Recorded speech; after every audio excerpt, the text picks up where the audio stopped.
Welcome back to MGTV. Just enjoying a nice cup of Mogador coffee there. Product placement, that's what it's all about. And my special guest is Barry Kenyon. Now, when I'm here at this little booth here, I'm always, sometimes people think I'm an information booth, you know, and they come up and they say, how can I set up business here? And it's not easy, is it? I'm always telling them, well, you've got to do your research.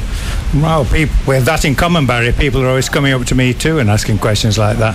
I think the main thing about starting a business here is 95% of people use a lawyer, and most lawyers will advise you to research your proposed business very well.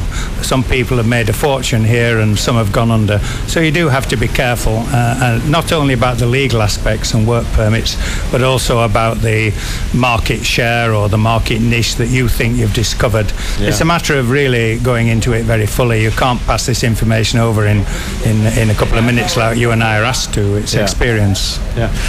You can't blame the government for enforcing things like this, because they want to protect their own workers, don't they, really? And let's face it, if we were back in England or back in your own country, you'd actually want that to happen, wouldn't you? Absolutely right. I have to remember too that the point about a work permit issued by the Labour Office to a foreigner here is that it shows that you're paying tax to the government, because it's part of the system that you have to pay. And people who are working illegally or without a work permit are, of course, cheating the government. So on top of the legal aspects that it's illegal, there's also the question mark that it's really an insult to the Thailand not to be paying your dues, which you'd have to if you're working legally. Yeah. Now, people who want to set up a business, I mean, how do they go about it? Well, first of all, if you're setting up your own business, you do need at least 2 million baht of capital, and you do need as well at least to be employing at least 4 Thai workers. And you have to find an area of life which is covered by the work permits. Believe it or not, some jobs are illegal. It's illegal, for example, to be in some forms of fishing are illegal. So is logging, and so are some forms of jewellery taking. You do have to check it out first. But if it's opening a restaurant and so on, be very careful that you have documents of weighing 2 ton, or you won't have satisfied the work permit regulations. And the right licences, I suppose. All the licences are part of the system, yes. Yeah. I say there's a few people seem to manage it without a lawyer, and I hold my hat off to them, but we have to accept that why are there so many lawyers in Pattaya? One of the key reasons is that there's a big business in advising foreigners on setting up a business. Yeah. Now, rules are rules, but they do use their discretion, don't they, on a lot of things, you know. And there's things like charity work as well that people can do. And again, discretion is used. You know, they don't actually enforce the letter of the law. That's right. The key to voluntary work of one sort and another is discretion. Under the Alien Labour Act of 1979, anything that a foreigner does is practically illegal other than drinking in a bar and smoking a cigarette. But it's a question of, will it be enforced? And if your voluntary work is to a recognised organisation that helps the state, such as the volunteer police, some forms of translating, some forms of charity work, providing the charity is well established, although you should always check your position with the person running the organisation, you're not likely, or indeed you're very unlikely, to have any problems at all.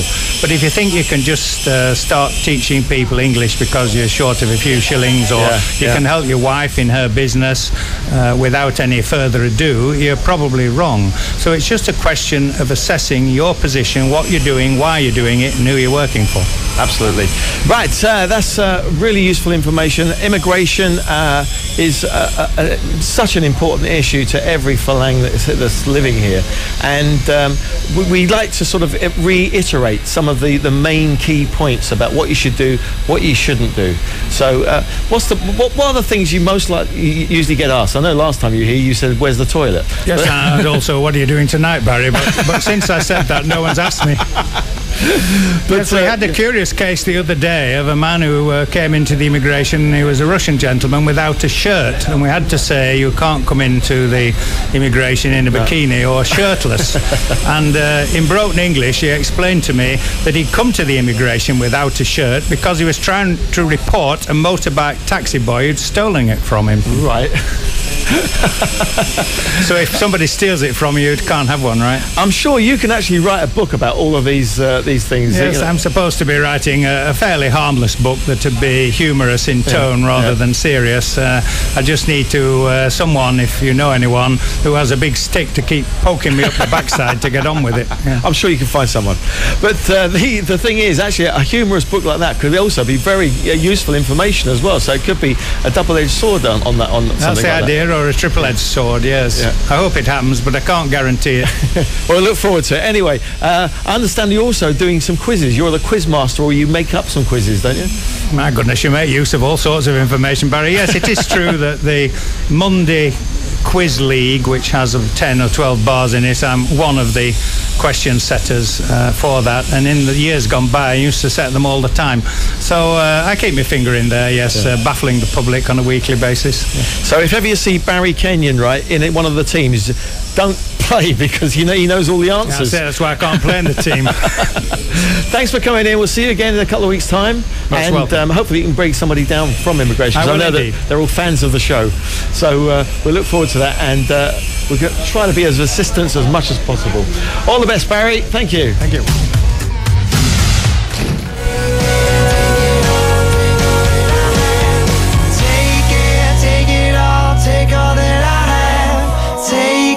Take it all, take all that I have. Take it, take it all, take all that I have. Yes, here on MGTV and Morning Glory, we have some very special guests here, all the way from Denmark. Nice to have you with us. This is Anders and Christina. What production company? It's a production company that you actually produce TV programs for. We're producing it for TV2 Denmark. Get nice and close to the mic. Yeah, we're producing it for TV2 Denmark, which is the largest TV station in Denmark. And it's a particular program, isn't it, that you actually interested in filming here in Pattaya? We're making a series called Boundless Love, and it's about love that has no bounds. That has no bounds, yeah.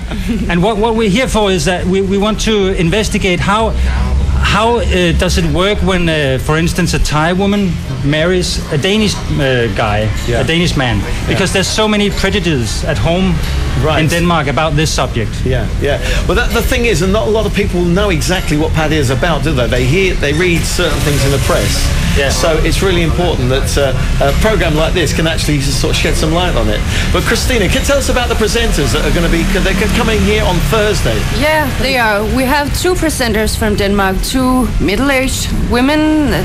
We call them grandmas. Right. And they are kind of celebrities in Denmark. They present television, radio, and stuff like that, and write columns in the newspapers.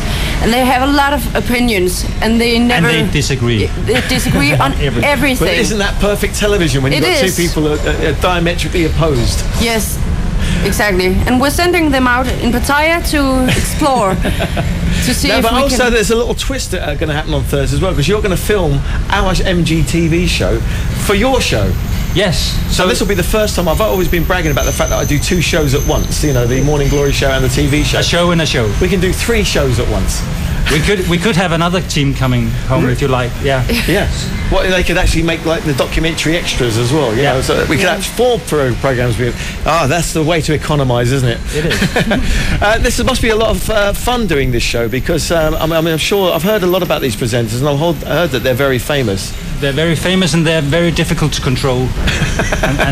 and we're looking forward to see how you'll control them, because they're wild. Yeah. So shall we invite an audience down, especially if you're Danish, come down to the Media Cafe on Thursday and come down and meet these presenters, come and witness the programmes being made, and that'll be great fun, wouldn't it? We're looking forward to it anyway. And thanks for having us. No, it's a pleasure. I think it's going to be a real something a little bit different. So we look forward to that. That's going to come up on Thursday this week. That'll be the 5th of January here on MGTV and 96 FM.